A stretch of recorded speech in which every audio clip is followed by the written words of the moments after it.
Hello, and welcome back to the Holistic Hatha Yoga Podcast. I'm your host, Kelsey, and I'm here to talk all things holistic Hatha Yoga, which, if you are new here, welcome, welcome. And if you are a past listener, also welcome back. Um, and if you've been listening, you might be learning that Hatha yoga and or just yoga in general pretty much just means life and really means the way that we live life. So yes, this podcast has lots of tips and tricks for yoga, pranayama, meditation, chanting, mantras, all the things. Um, However, we also just talk about life a lot because that is all we're trying to do here is walk through life as gracefully and helpfully as possible. So yeah, so welcome back. Welcome back to another episode. Life is just so interesting these days. It's just lifing, life be lifing. But I wanted to make this episode kind of about spring, renewal. Aries season is upon us. We are coming into that spring energy, and just across the board, I think we are all moving towards a place of more light. So, hallelujah for that. Thank goodness. This comes out on Palm Sunday, the Christian holiday, or it's not really a holiday, I guess it's kind of like a secondary holiday. More or less, it marks the beginning of Holy Week for Christianity. And I looked into it because I was like, what even is Palm Sunday? I didn't know. I just knew that people would always have palm leaves and things on this day. Didn't know what it was about.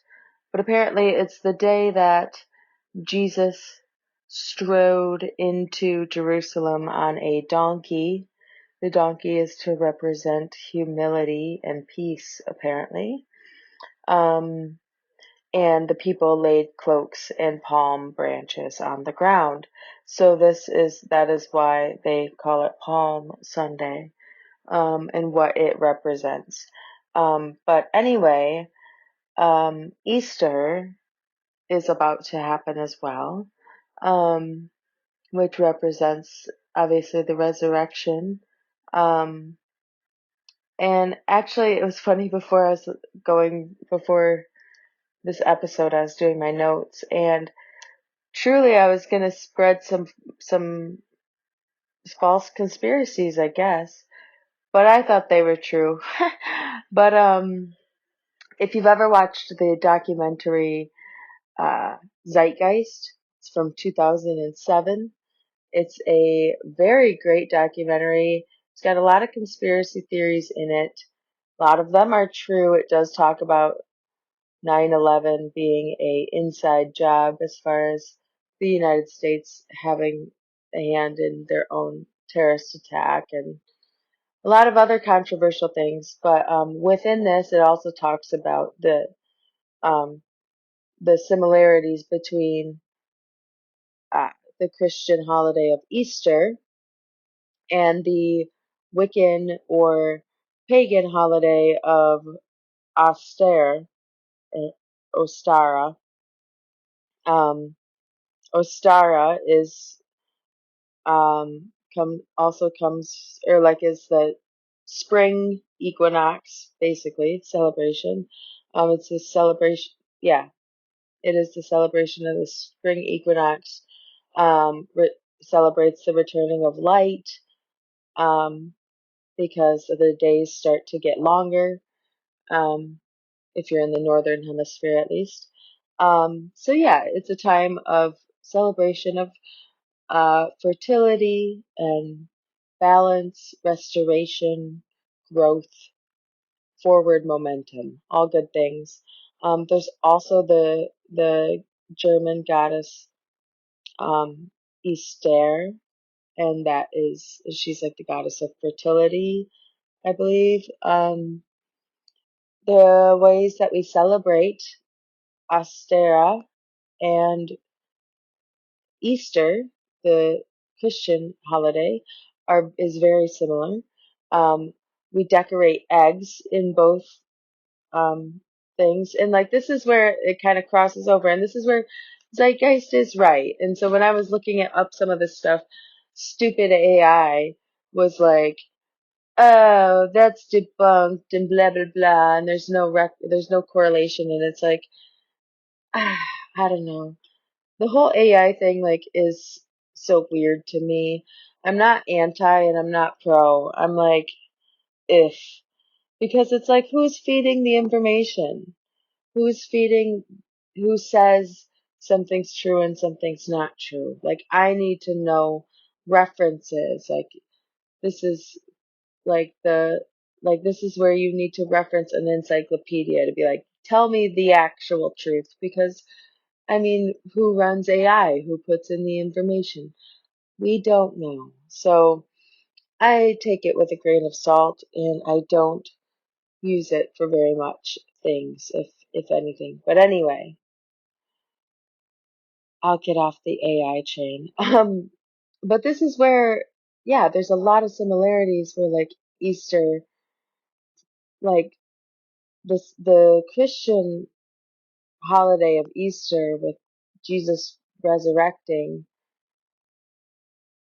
Like, what on earth does that have to do with a bunny that's running around with eggs, you know? And the answer is nothing.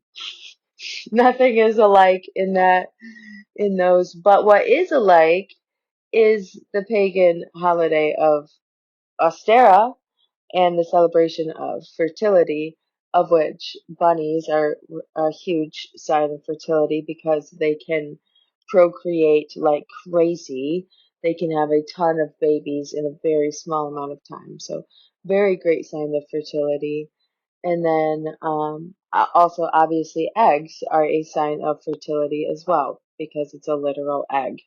Um, and so, ways to celebrate Ostera would be to decorate eggs, um, and then also just like hiding them around for people to find and things was fun.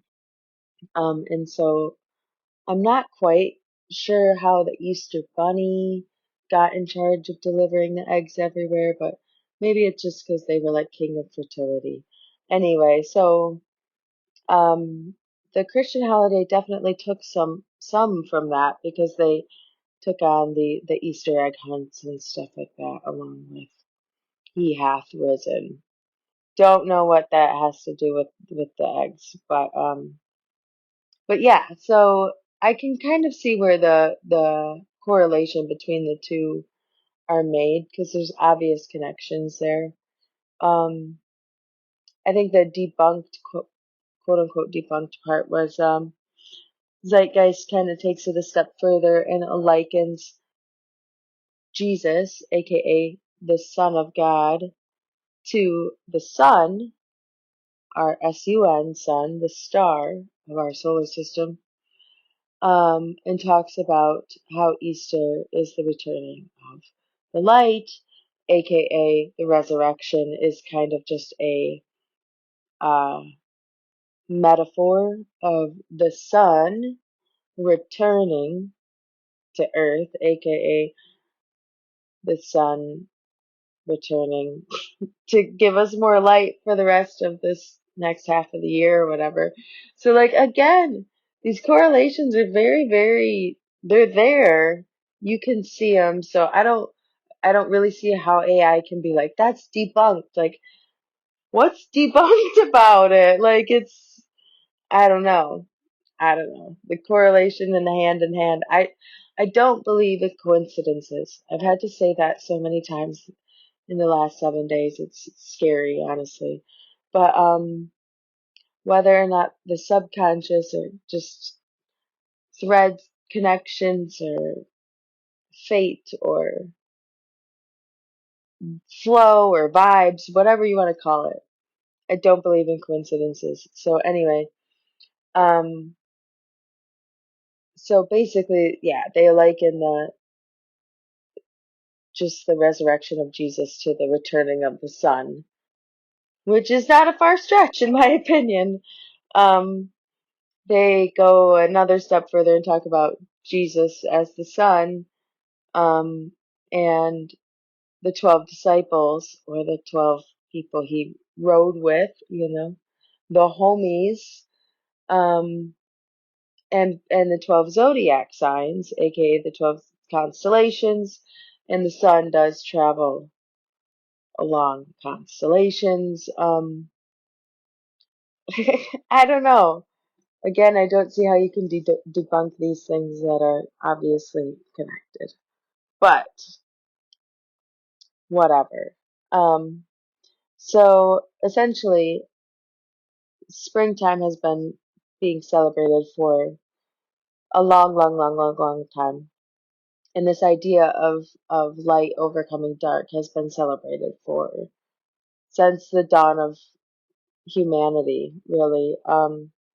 Holi, the Hindu festival of light, basically, um, is also a celebration of like good overcoming evil, or light overcoming the darkness, and the return of the light, and springtime, and marking the end of winter, basically.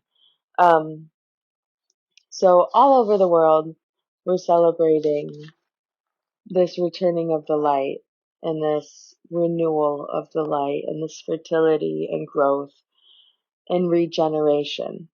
Um, so as dark as the world around us may seem at the moment, if we can just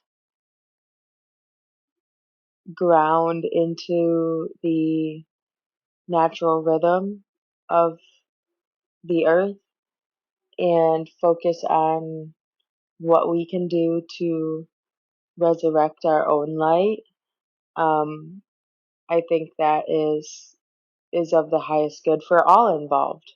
And I don't think any harm can come of that.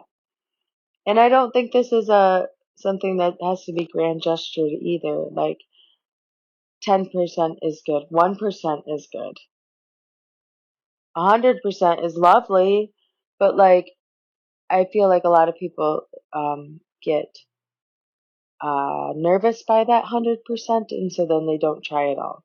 AKA me, AKA perfectionists, or others who feel like if they do something, it's got to be 100% and amazing and perfect and the best of their ability, which is great, and like that's a great thing to strive for. However, like if you even do 70% of that and you get it out there, and you like it makes a difference in the world, that's great. That's better than you not doing it at all because you're like, well, I can't do 100% yet, so like I'm gonna wait. Like, no, just spit out the 50% or whatever it is, and everyone will be of benefit. And you can always come back to it later and refine and tweak and make it better if you need to, but chances are you won't even need to do that because you'll be on to the next thing, making more things better. So, um, just yeah, not being afraid to share the light, even if it's just a small glimmer of the light. It doesn't have to be a huge beam. It can just be a small little nightlight, little sprinkle. Um, I was kind of glancing through um, this book. It's autobiography of a yogi, um, by Param Hansa Yogananda. I'll link it in the show notes. I've talked about this book though in this podcast quite a bit. It's a very popular book, especially in the yoga world. I highly, highly recommend it. It's amazing. It's really mystical. It's really beautiful. It's very down to earth as well. But it's like it's literally this man's journey, and he's very very descriptive about everything that he's encountered. But I was kind of flipping through this um, part, and mind you, I haven't picked up this book in a very long time, so it's kind of funny that I stumbled right to this page. But it's basically him talking about being upset by World War II. No, I think it's World War One that's going. Yeah, by World War One going on, because this is in 1915. And so he's like horrified that people are like dying and like in mass numbers, and this massive.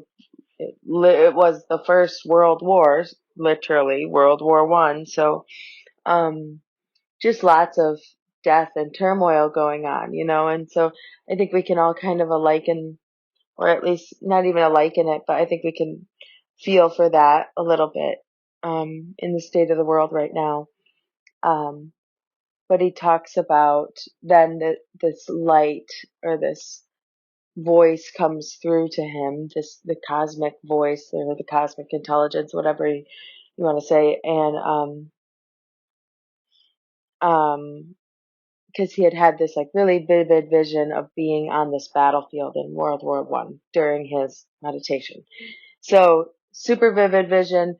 He like basically, the soldier that he was envisioning gets killed, and he doesn't really understand, like he doesn't know if he's alive or dead, because he's like that into his vision and whatever.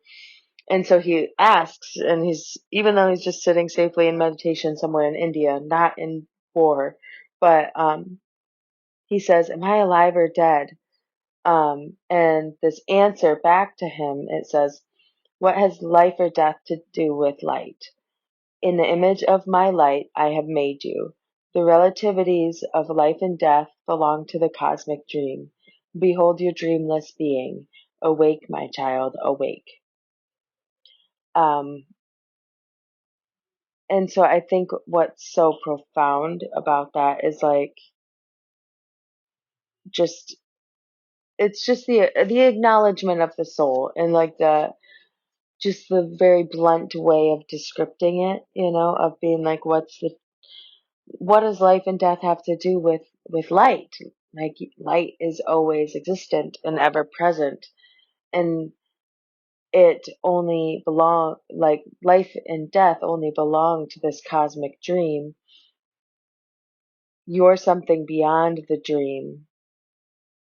Awaken, and I think it's just so powerful, to remember that even though there are great, terrible, terrible things going on in the world right now, um, that there is, a higher power, there is a light within that is non-perishable, it is non-extinguishable, and energy just changes form.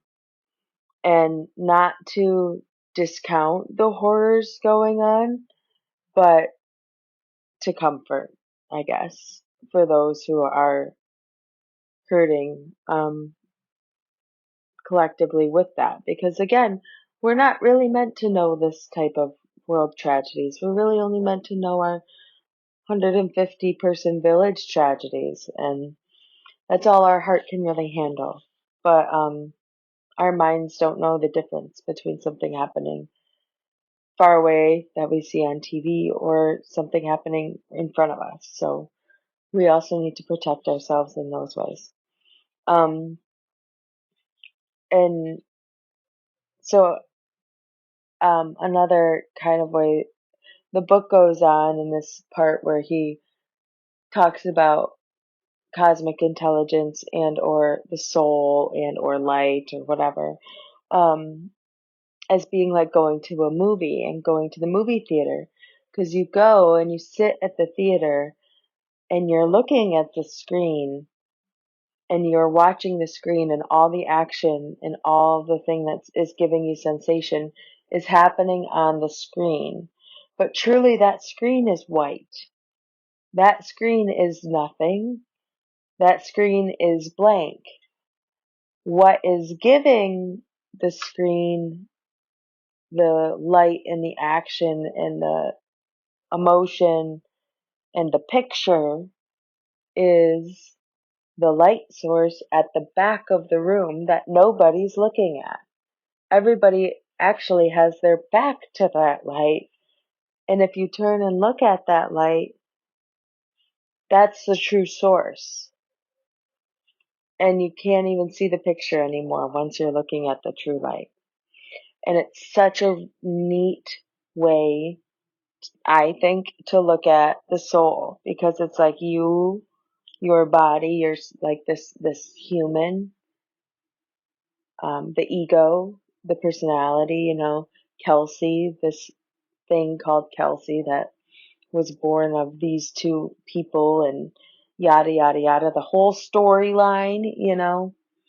Um, you can turn around and look inward even deeper at the deepest self underneath all of that and see that it's really just light, it's just consciousness. It's just something that's here for the joy of it all, and that's all we're really here to do. And again, kind of back, like, repeating to my last episode of like, we're just here in love and service, we're here to do for that karma yoga aspect of like just serving others in our community and our immediate humans to the best of our ability. And if all humans are doing that, like, we will be able to live in a really great, grand place. Not to say that we can eliminate sorrow or negativity,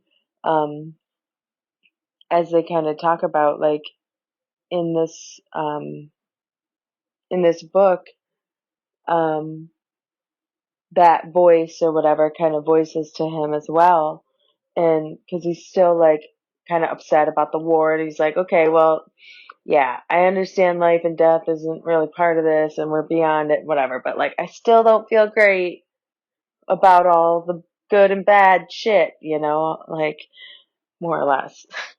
And then the God or whatever, I say the God, but just like inner knowing, consciousness, supreme consciousness, God, whatever you want to call it, Brahma, says to him, creation is light and shadow both, else no picture is possible. Good and evil of Maya must ever alternate in supremacy. If joy were ceaseless here in the world, would man ever seek another? Without suffering, he scarcely cares to recall that he has forsaken his eternal home. Pain is a prod to remembrance. The way of escape is through wisdom. The tragedy of death is unreal. Blah, blah, blah, blah, blah. He continues to go on. My sons are the children of light. They will not sleep forever in delusion. End quote. Sorry for the blah blah blahs in between. It was just kind of a longer one, but the idea of like the good and evil, or the light and the shadow, must both be there in order for us to even recognize the light, is so powerful. Because I come from like an art background as well, and it's so true. Obviously, you can't have a picture without pigment, even at the bare minimum. You don't have to have color, but you at least have to have black and white. The very minimum, you have to have one color, to show contrast. Otherwise, it's all just light. It's all just white paper. And unless you put that dark contrast on there, you can't see the picture. And so, because there is no picture unless you put the darkness in there, and add the contrast. And I think that's such a beautiful and profound way to describe life and the joy and sorrow of it. I've always loved Shakespeare's quote of, the only difference between tragedy and comedy is distance. Or I think the only difference between comedy and tragedy, I guess. Is that the way I said it? Percent comedy, tragedy, comedy. It doesn't matter. The premise is the same. And you can probably look at some things in your life and immediately put this to play. But like, if there was like a funny, something might have happened in your life, and at the time it felt like a tragedy, and it was just bad, and it was uncomfortable and not good, and it was just a tragedy, more or less. And you give it time, and you give it space, and maybe depending on how good or bad, or like how bad this tragedy might have been, it might be months later, it might be years later, that you can look back at that thing and laugh, and just go, oh my God, that was insane. And you can truly laugh about it. But because you have distance, at the time, it wasn't funny. At the time, it was a tragedy. But give it distance, and it's a comedy. And that's your own perspective, And so that's also what Shakespeare used in his plays and things, was like, if it's not happening to you, it's funny, you know? But if it's happening to you, not so funny. And same thing can just be said if it's happening to you, and then just, you got to give it, to get space from it, you have to give it time. Or, space from it. It could be happening to someone else, and it's funny to watch that guy fall on a banana peel, but you're falling on the banana peel, and it's not quite as funny. Anyway, so just like that idea of the contrast necessary in order to appreciate, and which is really all we're here to do, is appreciate the glory and the beauty that we can live in. And like the creativity that we possess is immense and endless and just complete and utter genius. It's beautiful. Anyway, but the part where it talks about where pain is a prod to remembrance, um, and that the way of escape is through wisdom, I thought was also so beautiful, because again, it's so true. Like whenever we're experiencing pain, whether it's physical or emotional, um, it's that prodding of remembrance of like, this isn't real, or like, this isn't, not that it's not real, not to downplay life, but that like, this isn't permanent, that this is ever changing, and that we're not permanent beings, and that we actually have quite short lifespans when we really think about it. And that things can change in an instant, in a day, in a moment. And we, as just humans, naturally, our brains look for consistency and are really wired to just do the same thing every day for survival purposes, which is great.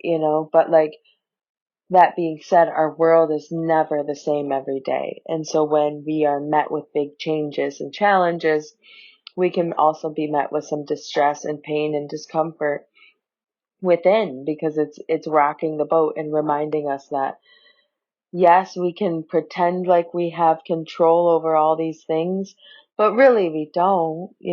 Really, what we have control over is so very little. So very little. And just that the pain is there as a signal, and that the only way to escape pain is through wisdom, is through understanding, and I can liken this even to childbirth, to natural childbirth, where pain, I took a very Buddhist approach in that process of, I knew it would be painful, obviously, but what is pain? What is physical pain?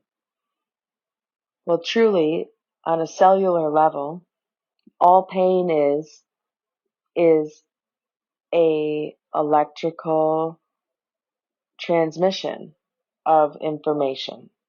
So it's one neuron receptor reading in one place, hey, this is happening, and wiring it up to the brain of, hey, this is happening.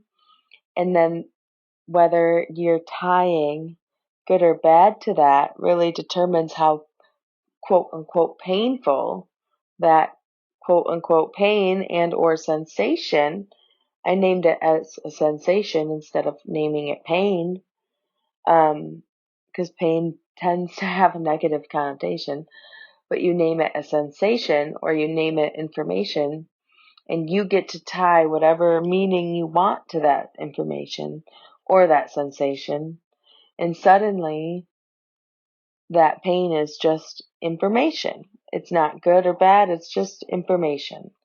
It's just a sensation, and it's something that we're working with and working through, and so that's how you can really turn these, specifically physical pain, if you have to endure physical pain of any sort, whether that is through childbirth, whether that's through, going healing from a bad injury or a surgery or something where a body limb doesn't feel the same and you're feeling pain or whatever.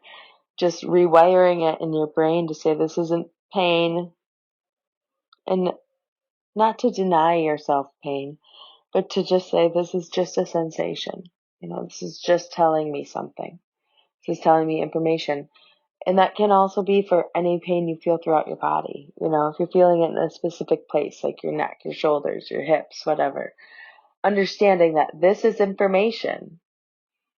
This means something, This means I need to take care of this area or pay attention to this area or move this area, make space in this area, stretch this area out, whatever it may be.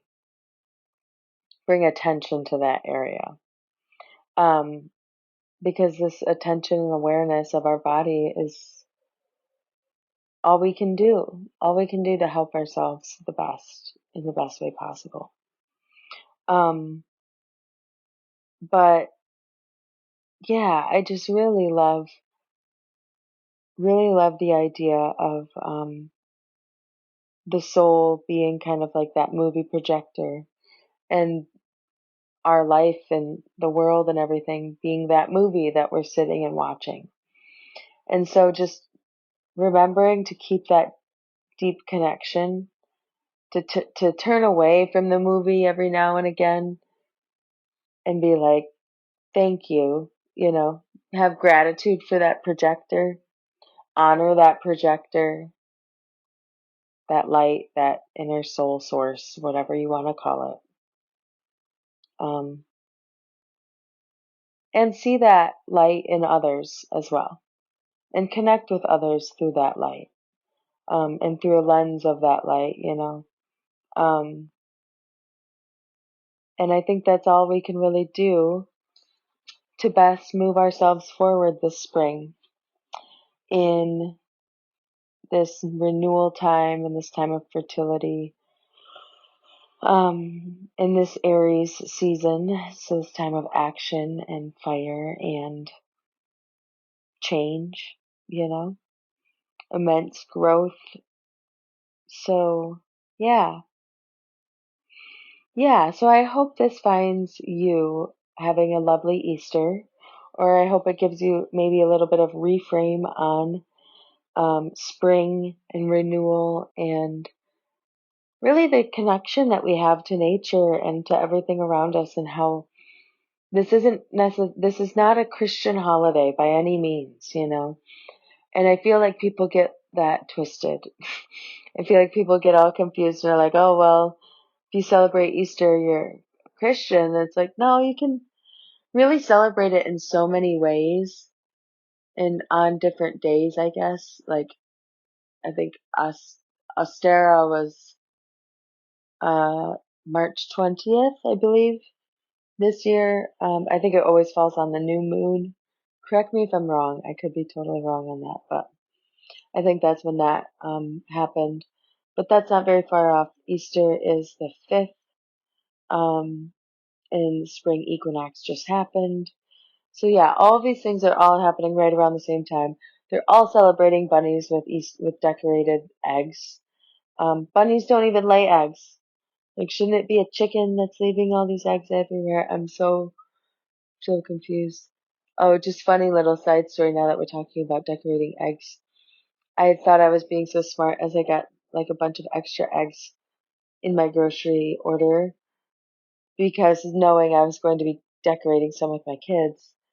And then I realized that all the eggs I got were brown eggs. Like they're all, and I was like, oh no, I can't dye these like dark brown, like organic eggs. I need to get like the white ones. The white ones are the ones I need in order to do the nice coloring on them. So I don't know. I got a kick out of that. So I had to go back to the store to get white eggs to dye later this week. So yeah, I hope you have fun celebrating the renewal of life outside and the return of the sun and all the great things that are coming for all of us. Good things ahead. Even though there's a lot of contrast, a lot of darkness right now, I do believe the light does always overcome. So with that, I want to encourage you all to tap into your breathing work or breath work or pranayama, whatever you want to call it. I wanted to close this episode out doing alternate nostril breathing, kind of to represent that balance and such within the balance of light and dark with the spring equinox. So as I guess I was about to just close up here, but let's do it. Let's jump right in.